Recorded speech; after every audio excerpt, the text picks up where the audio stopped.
Hey everyone, hope they're having a good day. My name's Andy. My channel's Finding Value. I'm looking through the corporate presentation of Karora Resources. Actually, let me get out of here. This is the presentation here. I'm just going to run through it with you guys. I was kind of interested in looking at this company. It looks like it's a pretty good pick.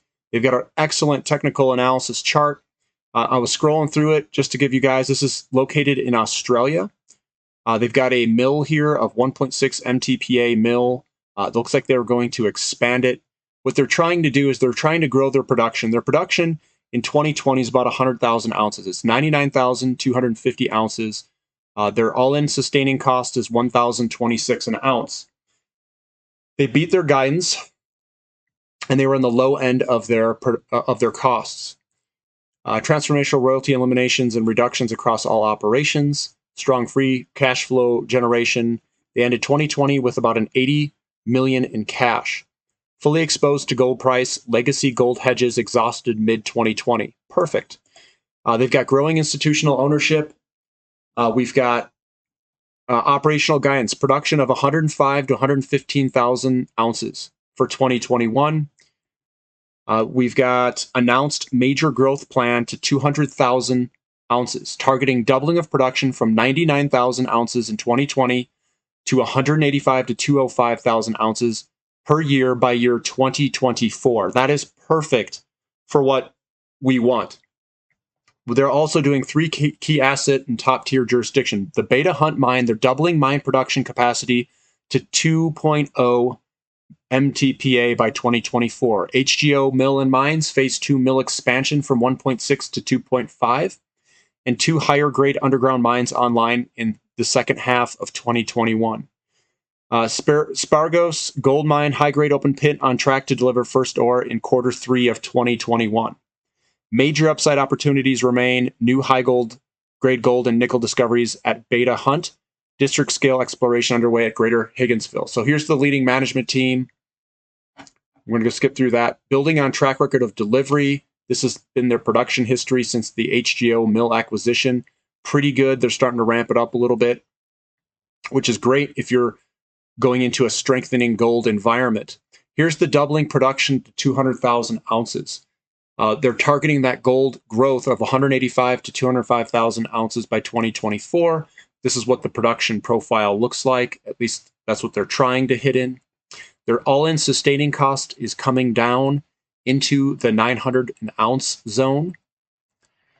They've got a 3-year consolidated guidance. 35 million was deployed into pre-development growth plan initiatives. Gold production. Look at the gold production increase. Right when we want it, they're producing or increasing production. That is perfect. All-in sustaining costs are declining, which is good because they're getting that economies of scale, which is looking fantastic. And they've got the cash, the free cash flow to support this and the cash in the bank to do it. Growth plan milestones, studies, pre-development drilling. They're doing that basically now. The Beta Hunt expansion, including second decline development, 2022 to 2023. Phase 2 mill expansion, the target to 200,000 an ounce gold production rate, late 2024. Develop upside project opportunities. The HGO Phase 2 mill expansion, major plant expansion driving 60% increase in throughput to 2.5 MTPA.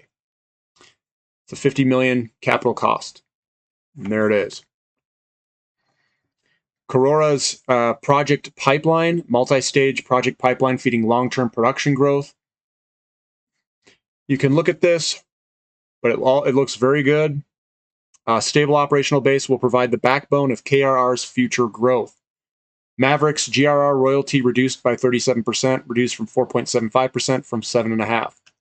New high-grade gold and nickel discoveries. Aggressive exploration program underway for dedicated gold and nickel teams. Reserve estimates. I won't go through those, but we've got nickel mineral resources and also gold. And they're talking about the Beta Hunt and what they're increasing. Beta Hunt expansion to 2.0. Selection of second decline leverages strong operational performance in haulage since restart in 2019 to ensure a smooth, efficient throughput increase. Beta Hunt expansion. They're talking about the expansion here. Major future growth projects remain. Beta Hunt potential to grow materially beyond 2020 resources and reserves, which is great. So they're going. I'm going to kind of skip through some of this. You guys can look at it on their website. Higginsville gold operations here, 2020 resource and reserve estimates. We have the Beta Hunt mine here, Spargos, HGO Central, and Mount Henry.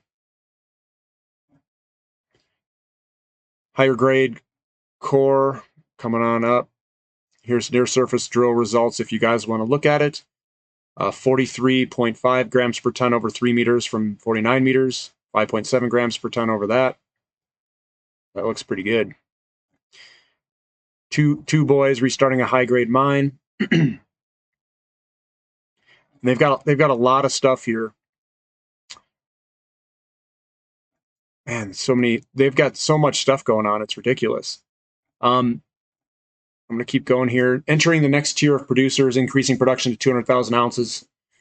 Karora sits uniquely positioned as an organically funded multi-asset producers in a top-tier jurisdiction. KRR here. Looks good. Entering the next tier of producers. Karora moving on up. It's got a pretty small market cap, 600, 700 million, something like that. They're saying that they should be up here quite easily, increasing their production.